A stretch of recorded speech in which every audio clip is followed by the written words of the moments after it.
Asal-usul karapan sapi. Di tanah gersang, Pulau Madura yang terbentang di timur laut Pulau Jawa hidup masyarakat yang gigih dan penuh semangat.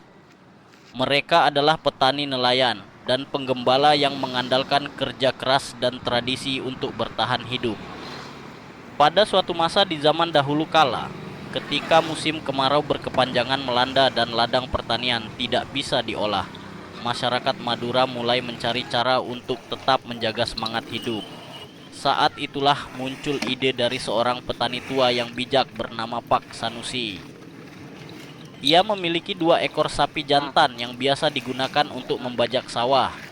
Karena sawah sedang kering dan tidak bisa digarap, Pak Sanusi mulai melatih kedua sapinya untuk berlari bersama di tanah lapang. Awalnya ia hanya ingin menghibur cucunya dan beberapa tetangga. Ia mengikat kedua sapi itu dengan kayu sederhana dan menaiki batang kayu sambil berdiri, lalu membiarkan sapi berlari di tanah kosong. Hal itu menarik perhatian warga desa. Perlahan banyak yang ikut mencoba. Mereka mulai mengadu cepat sapi masing-masing sambil bersorak riang. Dari kegiatan kecil itu, lahirlah perlombaan yang kemudian dikenal dengan nama karapan sapi. Seiring berjalannya waktu, perlombaan ini menjadi semakin terorganisir.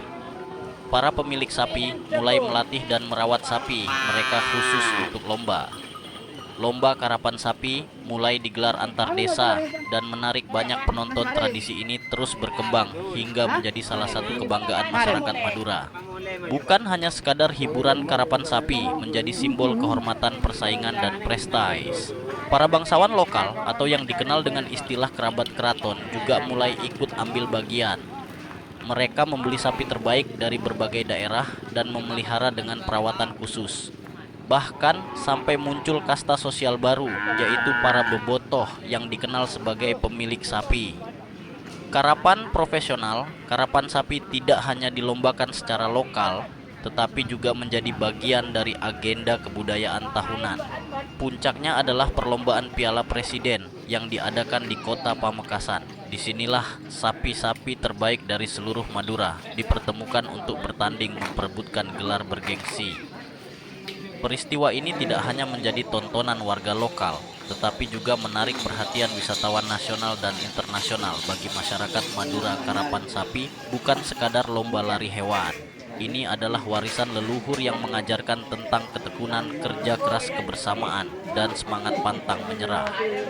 Dari cerita sederhana tentang seorang petani dan 2 sapinya, lahirlah tradisi yang terus hidup dan dijaga hingga kini. Karapan sapi menjadi bukti bahwa dari tanah kering bisa tumbuh semangat yang membara dan budaya yang abadi. Aturan lomba karapan sapi. Karapan sapi dilakukan di lintasan tanah yang dibuat khusus dengan panjang antara 100 hingga 120 meter dan lebar sekitar 10 meter. Lintasan ini biasanya dibuat di tengah lapangan terbuka dan dikelilingi oleh penonton yang datang dari berbagai daerah. Suasana saat perlombaan sangat meriah dengan sorak-sorai musik tradisional dan semangat yang membara dari para pendukung. Satu tim terdiri dari 2 ekor sapi jantan yang diikat dengan alat kayu yang disebut kaleles. Di atas kaleles berdiri seorang joki yang bertugas mengendalikan arah dan kecepatan lari sapi. Joki biasanya berdiri tanpa pegangan sambil membawa cambuk yang disebut penjalin yang digunakan untuk memacu sapi agar berlari secepat mungkin. Dalam perlombaan modern, penggunaan cambuk mulai dibatasi untuk melindungi kesejahteraan hewan. Perlombaan dilakukan secara berpasangan. 2 tim sapi akan berlomba secara langsung di lintasan yang sejajar. Sapi yang lebih dulu mencapai garis akhir dinyatakan sebagai pemenang. Jika perbedaannya sangat tipis, maka juri akan menentukan berdasarkan bagian kaleles siapa yang lebih dahulu menyentuh garis finish. Selain itu, juri juga memperhatikan keserasian gerak sapi, arah lari, dan kerapihan formasi. Ada 2 kelas utama dalam karapan sapi. Yang pertama adalah kelas beboto, yaitu untuk para pemilik sapi profesional yang biasanya memiliki dana besar dan pelatih khusus. Kelas ini sangat kompetitif dan penuh gengsi.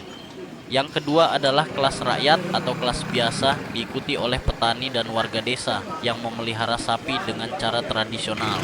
Meski hadiahnya tidak sebesar kelas bobotoh, tetapi semangat dan kehormatan yang diperebutkan tetap tinggi. Selain itu, karapan sapi juga memiliki aturan ketat soal kesehatan hewan.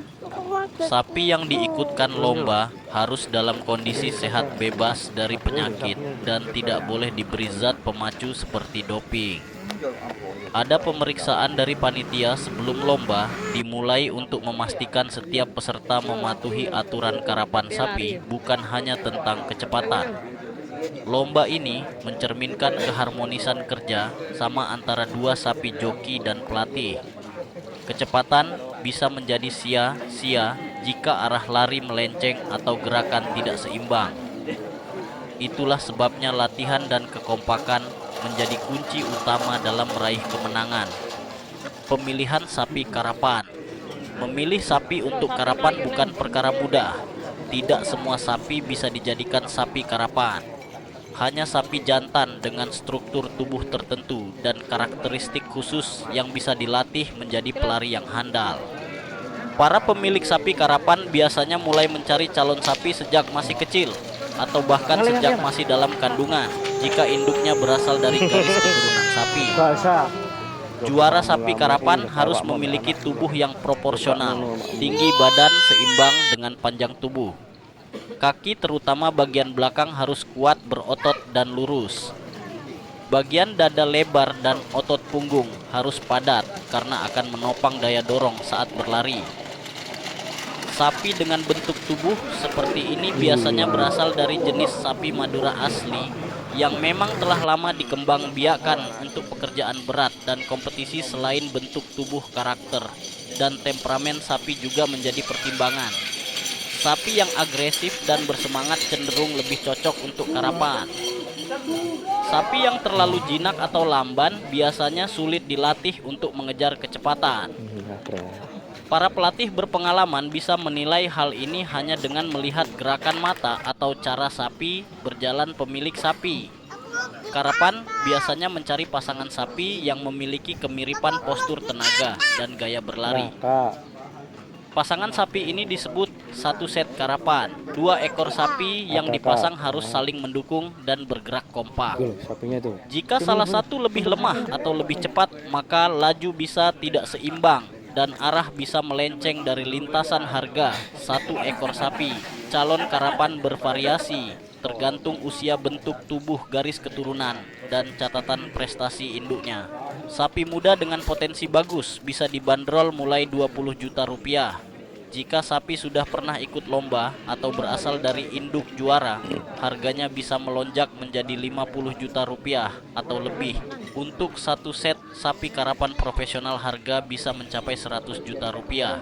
Jika pasangan sapi itu sudah pernah menjadi juara di tingkat kabupaten atau Piala Presiden, harganya bisa naik 2 kali lipat. Tidak sedikit bobotoh yang rela mengeluarkan uang hingga 200 juta untuk mendapatkan pasangan sapi.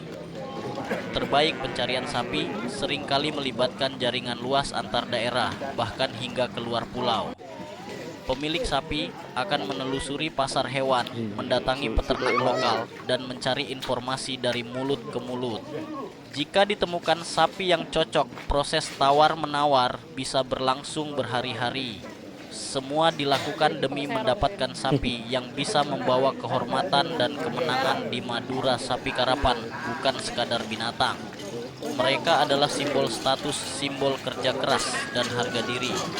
Memiliki sapi karapan yang hebat berarti memiliki pengaruh di mata masyarakat. Itulah sebabnya pemilihan sapi dilakukan dengan sangat serius dan penuh pertimbangan cara perawatan sapi karapan. Perawatan sapi karapan merupakan proses yang panjang, disiplin, dan memerlukan biaya yang tidak sedikit. Setiap hari sapi harus dimandikan 2 kali, pagi dan sore. Air yang digunakan harus bersih dan suhu tubuh sapi dijaga agar tetap stabil.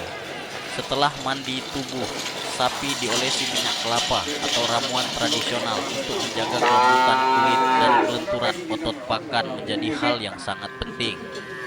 Sapi karapan tidak diberi makan sembarangan. Makanan utamanya adalah rumput pilihan yang dipotong saat masih muda, ditambah campuran dedak kacang hijau dan ampas tahu untuk menambah stamina.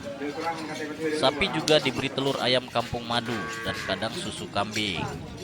Pakan ini disiapkan secara khusus oleh perawat dengan takaran yang terukur biaya pakan dan suplemen. Untuk sepasang sapi, karapan bisa mencapai 200.000 hingga 300.000 rupiah per hari. Dalam sebulan, biaya bisa membengkak antara 6 hingga 9 juta rupiah hanya untuk makanan. Ini belum termasuk biaya tambahan. Saat menjelang musim lomba, sapi karapan juga harus rutin dilatih. Setiap pagi, sapi dibawa ke lintasan latihan untuk berlari sejauh 100 meter. Latihan dilakukan dengan kombinasi teknik agar sapi terbiasa dengan kecepatan dan tetap menjaga arah lurus. Pelatih khusus atau joki akan mendampingi dan mengamati kemajuan sapi setiap hari. Upah pelatih bisa mencapai 1 juta rupiah per bulan, tergantung pengalaman dan keahlian saat latihan atau setelah lomba. Sapi diberikan pijatan tradisional oleh perawat yang ahli. Ramuan pijat dibuat dari campuran minyak kelapa serai dan akar-akar tertentu. Pijatan ini bertujuan untuk mencegah otot kaku dan menjaga kondisi fisik sapi tetap prima. Biaya pijatan dan ramuan ini bisa mencapai 500.000 rupiah per minggu. Tidak hanya itu, menjelang perlombaan, banyak pemilik yang menyewa dukun hewan atau tokoh spiritual untuk mendoakan sapi mereka. Doa-doa tertentu dibacakan agar sapi terhindar dari gangguan gaib atau sabotase. Biaya spiritual bisa mencapai 1 juta rupiah atau lebih tergantung siapa yang diminta. Sekian sejarah singkat karapan sapi. Jangan lupa subscribe channel ini agar bisa lebih kreatif lagi.